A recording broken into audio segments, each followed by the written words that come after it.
कळती, कोणाला कळत नाही.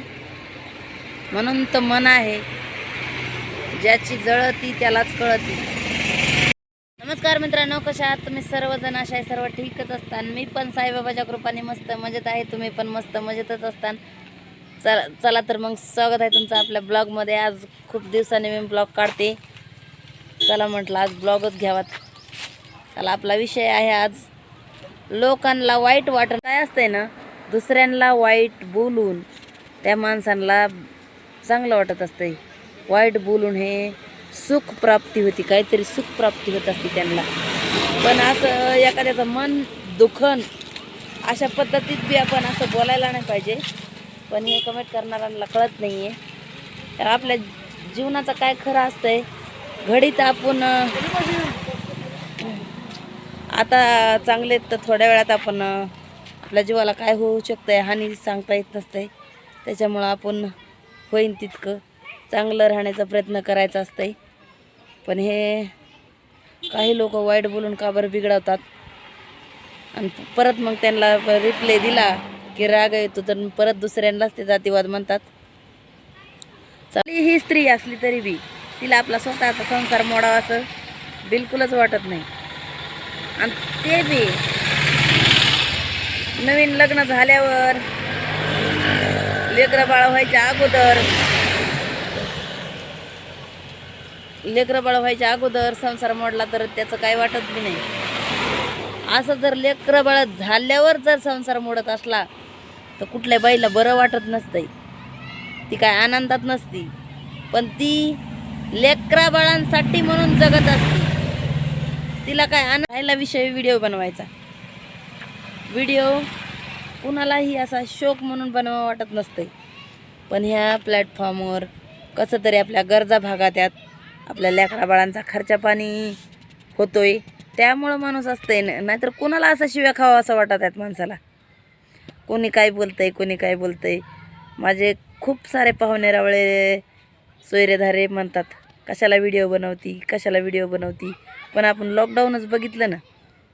कोणी विचारलं का, तू एवढ्या दिवस कामाला नाहीस, मग काय खातीस, तुझ्या लेकरां बाळांना काय खाऊ घालतीस? मग आपण काय ह्या लोकांचा विचार करायचा? माझं म्हणणं असं असते. त्याच्यामुळं आपला थोडाफार मूलभूत गरजा थोड्याफार भागतात ना. आणि त्याच्यात काय वाईट आहे? आपण कोणचा नंगा नाच करतो, आपण कोणते कपडे काढून आणि ढुंगण हालून व्हिडिओ बनवतो, बरोबर का नाही? आपण फक्त आपले विचार मांडतो. कुणीही असं कोणाला वाईट बोलू नये असं म्हणतो. आपण फक्त खास करून मी कुणालाही ट्रोल करत नाही. ट्रोल तर अजिबातच करत नाही. पण ते ट्रोल समजतात, पण मी ट्रोल करत नाही अजिबात सुद्धा. कारण की फक्त मी त्यांना रिप्लाय दिला समजा. मनोज दादा जरांगे पाटील आपल्या लेकरा बाळांसाठी एवढं झटतात, मग आपलं बी कर्तव्य आहे का नाही की त्यांची बाजू मांडणे. त्यांच्यासाठी थोडंसं ते आपल्यासाठी संघर्ष करतात, तर आपण त्यांच्यासाठी थोडाफार संघर्ष केला तर त्याच्यात जातीवाद कुठला आला समजा. त्याच्यात जातीवाद कुठलाच येत नाही समजा. त्यांच्यामुळं किती लोकांना विचार करा तुम्ही, किती लोकांना त्यांच्यामुळं आपल्याला फायदा आहे. हे सर्व लोक विचारच करत नाहीत. पण आपल्याला ते त्याच्यात जातीवाद कुठला आला, आपण कोणाला काय बोलतो का, कोणाला ट्रोल करतो का? बिलकुलसुद्धा कोणाला कधी ट्रोल करत नाहीत. तरी मलाच ट्रोल करतात. काही तर तुरळीत असं बोटावर मोजतो एवढेच आहेत बरं का वाईट बोलणारे, जास्त नाहीत बरं का. पण आणि येऊन जाऊन त्यांना मीच दिसते वाईट बोलायला. जाऊ द्या, पण ह्या सगळ्यावर लक्ष द्यायचं म्हटल्यावर ना सोशल मीडियावर टिकणं होत नसतं. सोशल मीडियावर टिकायचं म्हटलं ना तर काही बोलणे खावाच लागतात, बरोबर आहे का नाही? आता हे आणि कोणाला तर मी वानखेडेबाईवर व्हिडिओ बनवते ते मिरच्या लागतात.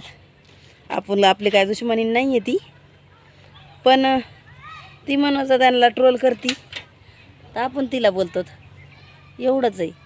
नाही तर तिचं आणि आपलं कोणची वैर दुश्मनी, कोणची बांधाला बांधाई, बरोबर का नाही? जीवन आहे हे हसत खेळत जगायचं, कशाला कोणाला वाईट बोलून कडू व्हायचं आहे, बरोबर का नाही? बघा ना ते गणभाऊ डोंगरे गेले का नाही? सगळे म्हणतात ते सगळे म्हणतात ते गेले नाही तर, पण